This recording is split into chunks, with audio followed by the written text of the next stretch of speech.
A vector in C++ is a dynamic array that can resize itself automatically when elements are added or removed, as opposed to an array which has a constant size. Similar to arrays, vectors can only contain one type of object, so when defining a vector, you must specify the type of object that will be stored in that vector. Elements in a vector are stored next to each other in memory, making access and iteration super fast. Vectors come with a ton of functionality to add, remove, and access elements easily. Here are some basic operations you can perform with vectors.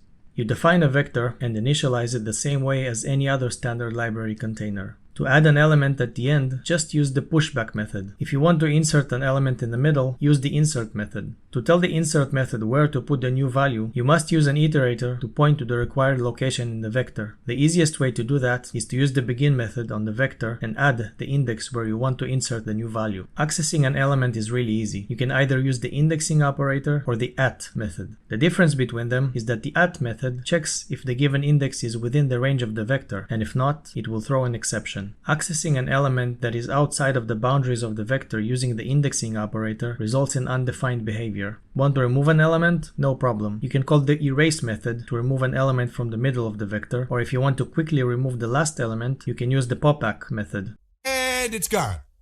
Vectors allow you to construct an element in place at a specified position within the vector. Unlike pushback, which adds a copy of an existing element, in place and in place back construct the element directly in the vector, avoiding unnecessary copies and potentially improving performance. Vectors manage their own memory, which means they handle allocation and deallocation automatically. As you add more elements to the vector, it will allocate more memory for the new data. However, the memory allocation algorithm doesn't do this in a linear fashion. Instead, it increases the memory by 50 to 100% each time. You can read the number of elements you currently have in the vector by calling the size method, and you can also see the total allocated size by calling the capacity method. Additional memory allocation is automatically triggered when the size reaches capacity. If you have a rough estimate of the number of elements you will potentially have in the vector, you can use the resize and reserve methods to avoid memory allocation requests as the vector fills up, potentially improving performance. If a vector goes out of scope, it will be automatically destroyed. However, be careful. Vectors that hold pointers to object instances don't release those instances from memory. That's completely under your control. Two important methods that you might use are the empty method, which returns true if the vector has no elements, and the clear method, which removes all elements from the vector. The last thing I will mention is that vectors work with standard library algorithms, so you can sort the data, find elements, determine minimum and maximum values, and much more. I hope this was helpful. I'll see you soon.